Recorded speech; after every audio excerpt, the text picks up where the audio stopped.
Good morning friends. तो चलिए शुरू करते हैं। कल से नवरात्रि शुरू हो रही है, तो चलिए नवरात्रि की पावन व्रत कथा विस्तार से सुनते हैं। सभी लोग जरूर सुनिएगा। तो चलिए शुरू करते हैं।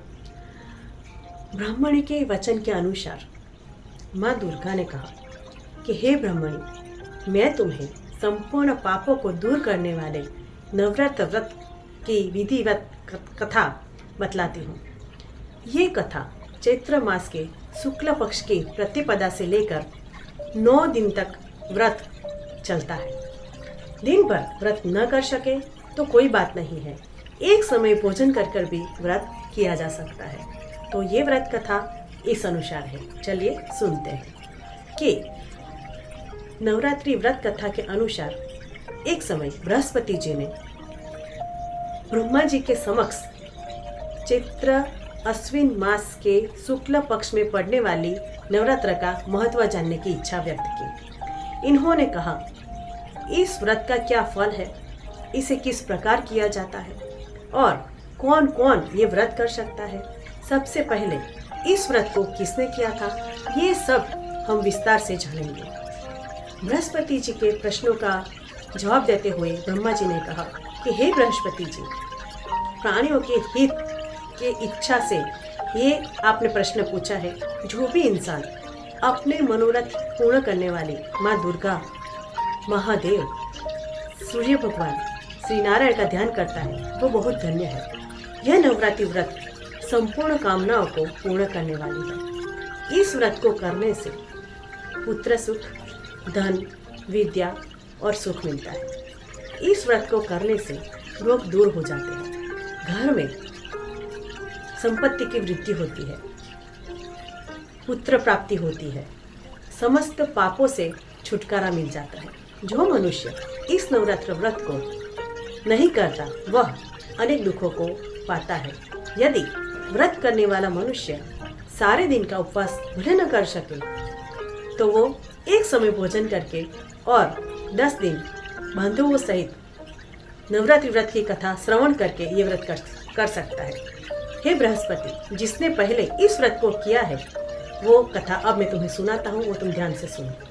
ब्रह्मा जी बोले, प्राचीन काल में मनोहर नगर में एक अनाथ ब्राह्मण रहता था। वह माँ दुर्गा का बहुत बड़ा भक्त था।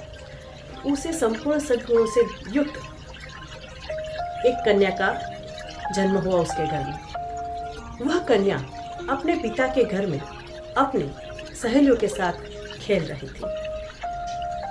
इस प्रकार छोटी सी लड़की बढ़ने लगी और शुक्ल पक्ष में जैसे चंद्र की कला बढ़ती हो ना, वैसे बढ़ने लगी। उनके पिता प्रतिदिन जब पूजा करते थे भगवान की, तो वो लड़की उस समय वहाँ उपस्थित रहती थी कि पिताजी कैसे विधि विधान से पूजा करते हैं। एक दिन लड़की उपस्थित नहीं हुई। उसके पिता को पुत्री की ऐसी असावधानी देखकर बहुत क्रोध आ गया और उन्होंने पुत्री से कहा कि हे दुष्ट पुत्री, आज तुमने माँ भगवती का पूजन नहीं किया। इससे क्रोधित होकर मैं तुम्हें कुष्ठ रोगी से ग्रस्त व्यक्ति से तुम्हारा विवाह कर दूंगा। पिता की ये बात सुनकर सुमति को बहुत दुख हुआ और वो कहने लगी कि हे पिताजी, मैं आपकी पुत्री हूँ, आपके अधीन हूँ, जैसी आपकी इच्छा हो वैसा आप करें, मुझे स्वीकार्य है। चाहे राजा से करे मेरी शादी या कुष्ठ रोगी से करे, चाहे दरिद्र से करे या फिर किसी निरंतर से, आप जिसके साथ करना चाहो मेरी शादी कर सकते हो।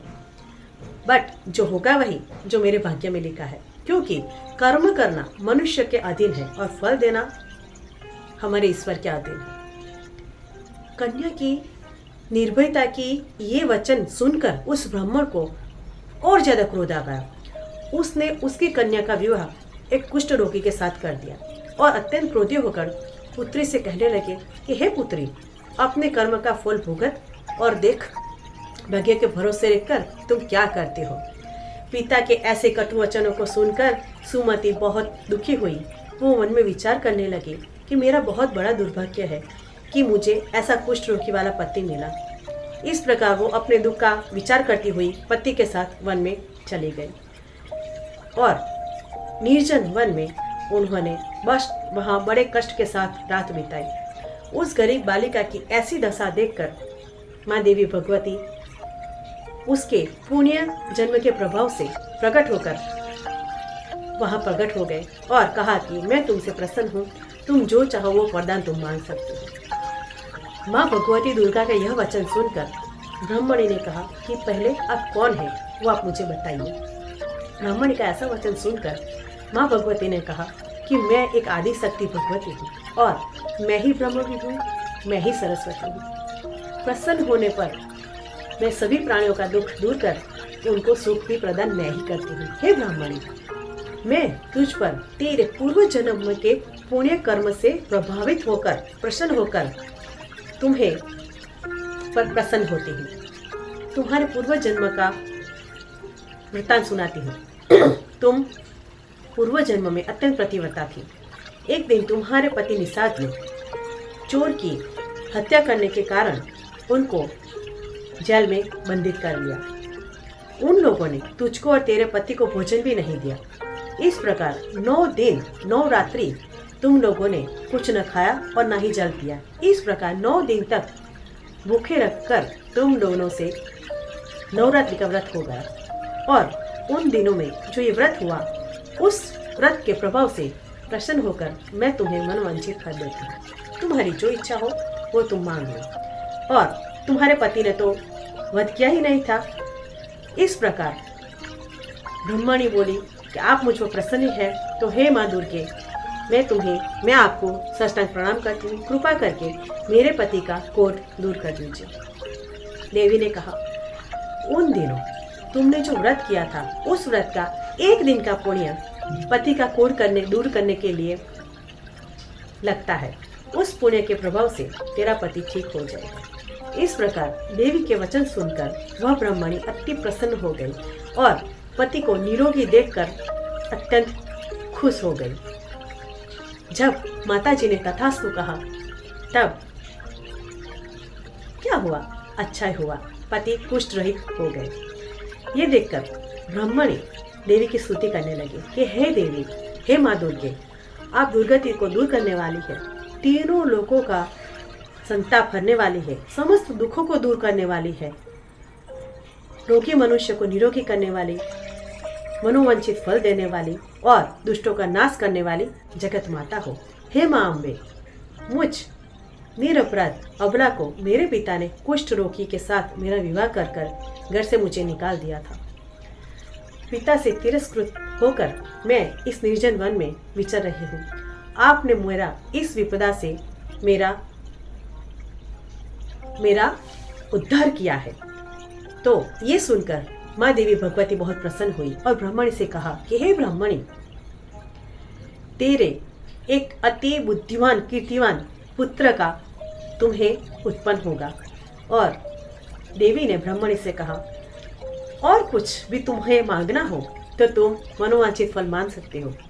सुमति ने कहा कि हे माता जी, आप मुझ पर प्रसन्न ही है तो कृपा करें, मुझे नवरात्रि व्रत की विधि का विस्तार से वर्णन करें, मैं जानना चाहती हूँ। ब्राह्मणी का वचन सुनकर माँ दुर्गा ने कहा कि हे ब्राह्मणी, मैं तुम्हें संपूर्ण पापों को दूर करने वाली नवरात्रि के व्रत की विधि दिखाती हूँ। चैत्र मास में ये व्रत आता है, 9 दिन तक ये व्रत चलता है। यदि दिन भर का व्रत हम न कर सके तो एक समय भोजन कर हम ये व्रत कर सकते हैं। सुबह ब्रह्म मुहूर्त में घट स्थापन करें, वाटिका बनाकर उसको जल से प्रतिदिन भरा रखें। महासरस्वती, महाकाली और महा सरस्वती की मूर्तियां प्रस्थापित करें। उनको अर्घ्य देने से रूप की प्राप्ति नहीं है। जायफल से अर्घ्य देने से कार्य की सिद्धि होती है। आंवले से सुख की प्राप्ति है और केले से अर्घ्य देने से आभूषणों की प्राप्ति होती है। इस प्रकार पुष्प और फलों से अर्घ्य देकर व्रत समाप्त होने पर 9वें दिन विधि विधान से हवन करना है। खांड, घी, गेहूँ, जौ, तिल, शहद, नारियल, बिल्व, दाख और कंदर जैसे विविध सामग्रियों से आप हवन कर सकते हैं। इस प्रकार पूरे 9 दिन व्रत करें, उपवास करें, सबका अच्छा करें, अच्छा सोचें और सभी का अच्छा सोचे। इस प्रकार व्रत करने वाला व्रत मनुष्य इस विधि विधान से प्रणाम करके, आचार्य को प्रणाम करके यज्ञ सिद्धि के लिए ब्राह्मण को दक्षिणा दी जाती है। इस प्रकार बताई हुई विधि से व्रत करता है, उसको सभी प्रकार के सुख प्राप्त होते हैं। इन 9 दिनों में जो कुछ दान आदि दिया जाता है, उसका करोड़ों गुना फायदा होता है, लाभ होता है। इस संपूर्ण कथा को सुनने वाले सभी व्रत करने वाले व्यक्ति का बहुत शुभ फल मिलता है। सब लोग अच्छे से ये विधि करें और ये विधि बहुत भाग्य से करें।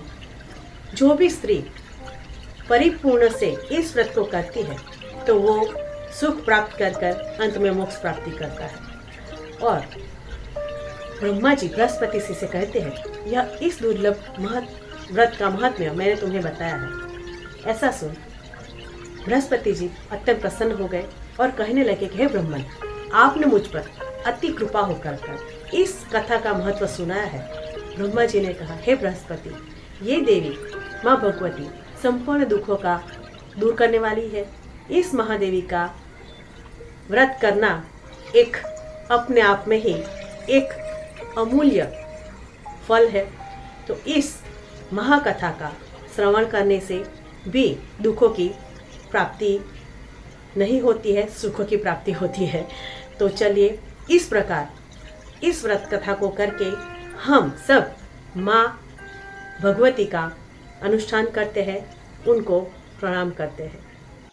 महारात्रि में नवरात्रि उस प्रकार 9 माता भी होती है, जिसमें माँ शैलपुत्री, माँ ब्रह्मचारिणी, माँ चंद्रघंटा, माँ कुष्मांडा, माँ स्कंद माता, माँ कात्यायनी, माँ कालरात्रि, माँ महागौरी और माँ सिद्धिदात्री का समावेश होता है।